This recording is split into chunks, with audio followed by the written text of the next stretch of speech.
Kagulat World. Buong Qatar ginulat. Isang kapanapanabik na Battle of the Prodigies ang bubungad sa ating world number 38 na si Alexandra Ayala matapos makumpirma ang kanyang unang kalaban sa Qatar. Ang 19 anyos na Czech rising star na si Teresa Valentova. Boom! Hindi ito basta opening round.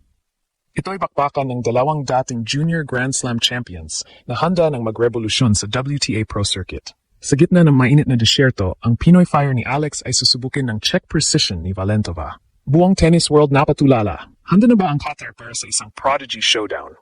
Sa videong ito, hihimayin natin ang dambuhalang bakbakan ni Alex Ayala versus ang 2024 French Open Junior Champion na si Teresa Valentova. Sino nga ba itong Czech teenager na tinatangkang humarang sa buena mano victory ng ating pambato? Ito na nga ba ang unang hakbang ni Alex para lamunin ang dambuhalang draw sa Doha? Boom! Tutok lang dahil ilalantad namin ang stat-to-stat comparison. Hihimayin natin ang laro ni Valentova, isang dambuhalang 6-footer na may nuclear serve at agresibong baseline game. Paano re-respakan ng ating 20 anyos na reyna ang height advantage ng Czech sensation?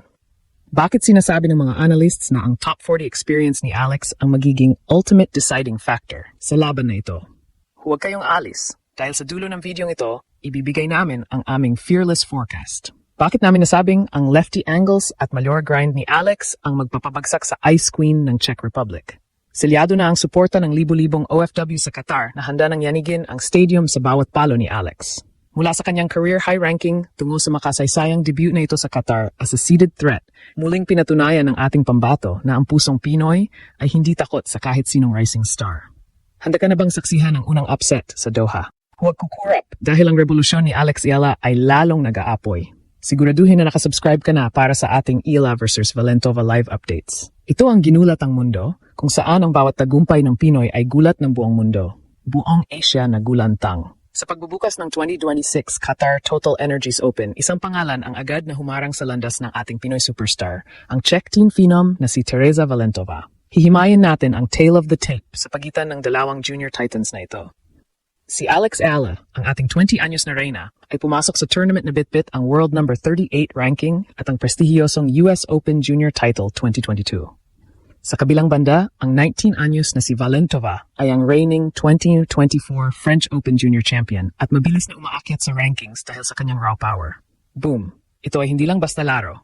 Ito ay laban para sa next-gen supremacy. Hihimayin natin ang statistics and trophies. Si Alex ay mayroon ng 5 ITF singles titles at solidong pro experience sa WTA 1000 events. Habang si Valentova naman ay nagdodomina sa junior circuit at nagsisimulang gumawa ng ingay sa mga pro $60,000 at $100,000 events. Ang conflict? Habang si Valentova ay may height advantage na 6 feet, ang ating Alex naman ay may taglay na tactical maturity na hinubog ng taon-taong pakikipagbakbakan sa Pro Tour. Tingnan natin ang the skill set comparison. Si Valentova ay isang classic power hitter, malakas na serve at dambuhalang flat ground strokes. Sa kabilang dako, si Alex ay isang tactical lefty aggressor. Hihimayin natin ang ebidensya. Sa mabilis na hardcourt ng Qatar, ang bawat lefty forehand ni Alex na may matinding topspin ay magsisilbing lason sa mahahabang galamay ng Czech. Ang conflict ng power versus placement ay magiging center ng usap. Ang emosyon sa stadium ay magiging electric. Habang si Valentova ay naninibago pa sa dambuhalang pressure ng WTA 1000 main draw, si Alex naman ay parang veterana na sa ganitong klase ng atmosphere. Ang opinyon ng mga experts, Valentova has the frame, but Ayala has the engine. In a desert marathon, the Filipinos' conditioning will outshine the Czechs' raw strength. Ang global impact nito ay selyado na. Ang buena mano, victory ni Alex laban sa isa pang elite prospect ay magbibigay ng malinaw na mensahe. Ang Pilipinas ay hindi na lang rising country sa tennis. Tayo ay dominant power na. Online, ang chatter ay hindi mapigilan. Fans are comparing their junior careers, pero lahat ay nagkaisa na ang pro-level grit ni Alex ay nasa ibang level na. Mula sa kanyang viral airport send-off tungo sa center court ng Doha, bitbit ni Alex ang collective adrenaline ng isang nasyon.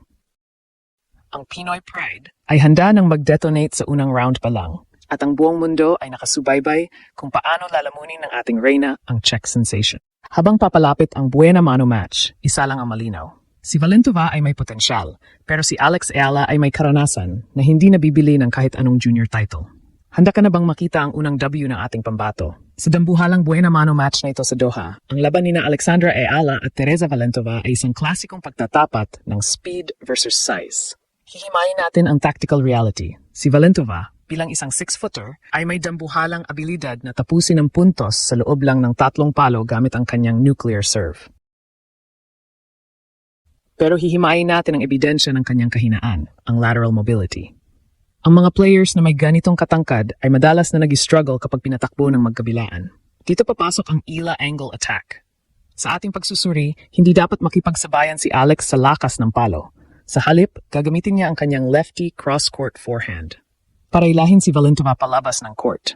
Ang conflict para sa check. Kapag napilitan siyang tumakbo, mawawala ang kanyang balance at precision na magre-resulta sa unforced errors. Boom!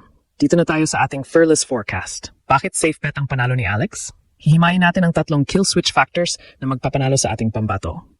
Una, the return of service pressure. Sa ating tactical view, ang pinakamalakas na armas ni Valentova ay ang kanyang serve. Pero si Alex ay kilala sa WTA Tour bilang isa sa mga pinakamahusay na returners. Hihimayin natin ang mental steel ni Alex. Kapag naibalik niya ang mga unang serve ni Valentova ng may lalim, mawawala ng kumpiyansa ang Czech teenager. Ang conflict ng power serve versus elite return ay pabor sa atin dahil sa experience ni Alex sa pakikipagbakbakan sa mga top-tier power players.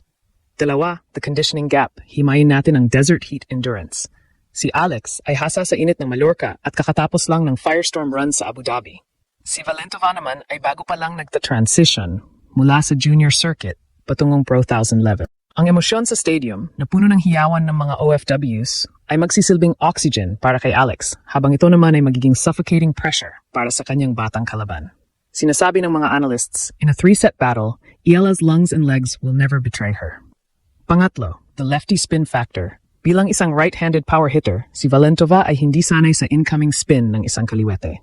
Ang bola ni Alex ay tatalbog palayo sa backhand ni Valentova na magpipilit sa kanya na gumawa ng awkward adjustments. Ang conflict na ito ang magsisilbing lason sa offensive rhythm ng Czech. Ang global impact nito ay selyado na. Ang pagtalo ni Alex sa reigning French Open Junior Champion ay magpapatunay na ang ating reyna ay tapos na sa prospect stage. Siya ay isa ng contender. Ang aming forecast, Alex Ayala in straight sets, 6-3, 7-5. Inaasahan namin ang dikit na labanan sa second set pero ang clutch gen ni Alex ang magtapos sa laban. Ang opinyon ng mga scouts sa Qatar, Valentova is the future, but Ayala is the present. The Filipinas' pro-level composure is just too much for a newcomer to handle. Hihimayin din natin ang national pride factor. Bitbit ni Alex ang momentum ng airport chaos at ang gutom na makuha ang kanyang unang WTA 1000 win bilang isang top 40 seed. Ang revolusyon ng Philippine tennis ay hindi na mapipigilan at si Valentova ang magiging unang biktima ng ating Pinoy underdog fire sa Doha. Handa ka na bang makita ang unang W ng ating reyna? Dahil sa Qatar, ang bawat palo ni Alex ay may kasamang dasal at hiyawan ng buong nasyon.